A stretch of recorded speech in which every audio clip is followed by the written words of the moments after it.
Previously on Project Runway Philippines. Designers, your challenge is to work with these indigenous fabrics, show the world what you can do with these fabrics. We don't want to see any traditional elements. We want to see something new, something that looks forward and not backwards. I can really say that I see competition pieces. Congratulations. I love you guys.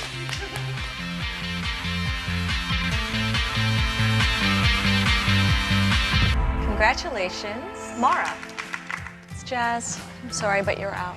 Hindi ko ina-expect ganito kalayo yung mararating ko. Most people around you are expecting na kasama ako sa top 3 nila. It's just sad na somehow I let them down kasi nga naligwak ako. This is the competition to find the Philippines' next big fashion designer. Feeling ko magkakagulo.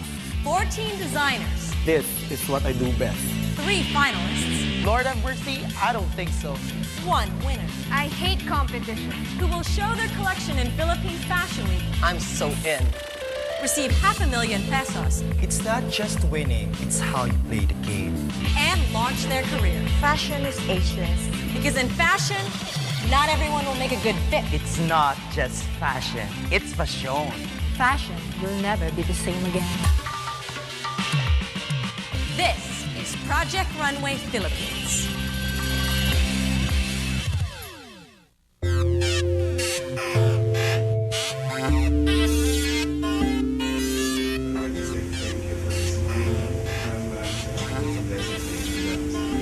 Sa lahat ng challenges, everybody is guessing kung sino matatanggal, kung sinong maiiwan, kung sinong mananalo.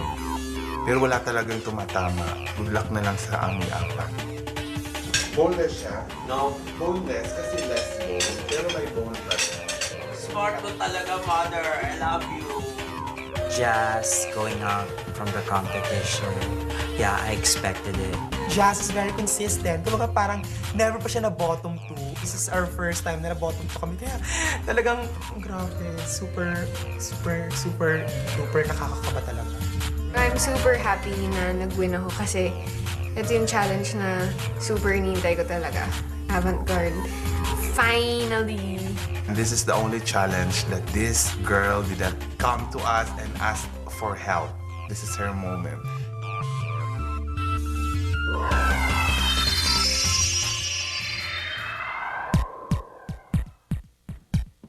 Hello. Good to see you again. If you thought the last challenge was hard, wait till you hear this one. But first, we're going to bring out the winning designer's model and the losing designer's model. Mara, since you won the last challenge, you get the first pick. Would you like to stay with your model? Or if you decide to swap, we can bring out all the models for you to choose from.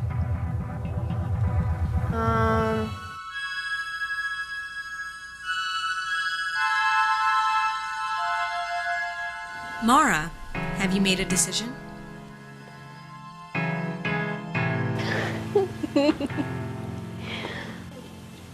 Joanne, since you've been my model since day one, super you helped me.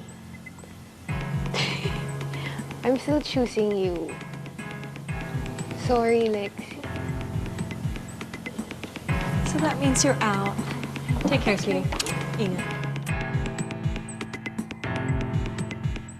So now that you have your models, after lunch, we're going to be taking you on a tour to get acquainted with your challenge. So make sure you wear comfortable shoes. Bye. Oh, I'm so dead.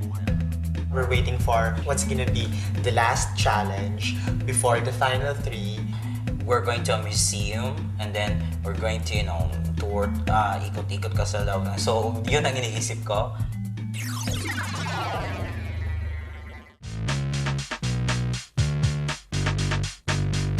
Sinasabi ni Teresa na to wear our most comfortable shoes. We were thinking like there's going to be a lot of walking. We were expecting a tour Pero we don't know which place. When we got there sa Rojas, papunta sa PICC, it felt like parang tama ako. And then we get there, we saw Teresa, and then with a guy, na alam na namin na the challenge is something connected with Filipino culture. Welcome. Today I'd like to introduce to you a special guest. This is Carlos Celdran, and he will be getting you acquainted with the subject of your challenge. Hello guys, I'd like to welcome you first to the Philippine International Convention Center.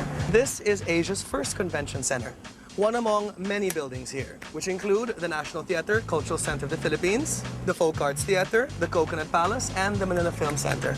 And everything here is built on reclaimed land, meaning that everything here is man-made. And what I mean by man-made, I mean that it was done as a brainchild of one woman, Imelda Marcos. So today's challenge is for you to create a terno. I hate this challenge. Parang last challenge, pinagbigyan lang akong mag-win kasi it's avant-garde. Tapos biglang, ito na naman, serious challenge. Parang, what? A terno, okay, that will not only be updated, but also reflect the ambitions of and the personality of the woman who made most famous for all of us, Imelda Marcos. I'm going to give you a 1-hour tour of the Philippine International Convention Center and give you a portrait of Imelda Marcos, so that hopefully at the end of today's tour, you will be inspired and create something that will reflect the woman, and you'll know more about her than just her shoes.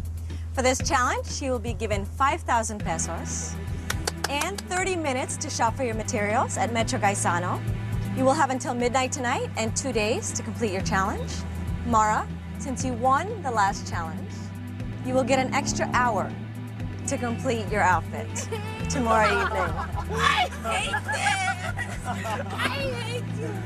With that, I'll leave you. Good luck, and I'll see you on the runway. Bye. So ladies and gentlemen, let's walk this way. I'm planning to put something on Mara's straight para magka-LBM siya.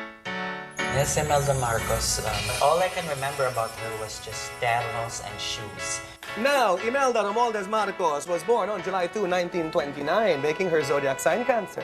Now, Imelda's mother is what we might know in Philippine society as being like an ilustrada, which meant that she was one of the more educated members of our society. But being morena, she was seen as no better than the maid by her stepchildren. So, by the time that Imelda was around 6 years old, the first family confined the stepmother to living in the garage. Imelda had writings at that time which read, "You know, I hate that first family. That first family in the main house always had something to put on their pandesal every morning. We ate our pandesal plain." So really, it's not ironic to find out that back in 1986, after we kicked out Imelda, not only did we open up her closets and find it packed floor to ceiling with shoes, but we also opened up a cabinet in the kitchen and found it packed floor to ceiling with family-sized jars of mayonnaise sandwich spread. Because this is a woman who will never have an empty pandesal again. Because what Imelda wants, she will get. Yung mga stuff na ginawa niya just to make our country mabango sa ibang country. Ipang instantly, she became my hero. After the Americans blew up Intramuros, there's really nothing that could define Manila as being different from anything else, up until the creation of the CCP complex. These are grand symbols representing a nation built, designed, and for Filipinos. Because really, in the 1950s and 60s, when you said the word Philippines, they only thought of Douglas MacArthur. Oh, you're from the Philippines. Do you speak Philippines? How are things in Central America? Until Imelda came along. In Japanese sign language, you know what the word for Filipina is? This. Because of Imelda's butter. You cannot think of the butterfly sleeve without thinking of Imelda.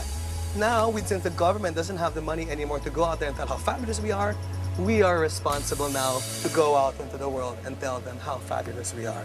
My mind was opened on how really the Marcos has put Philippine in the map.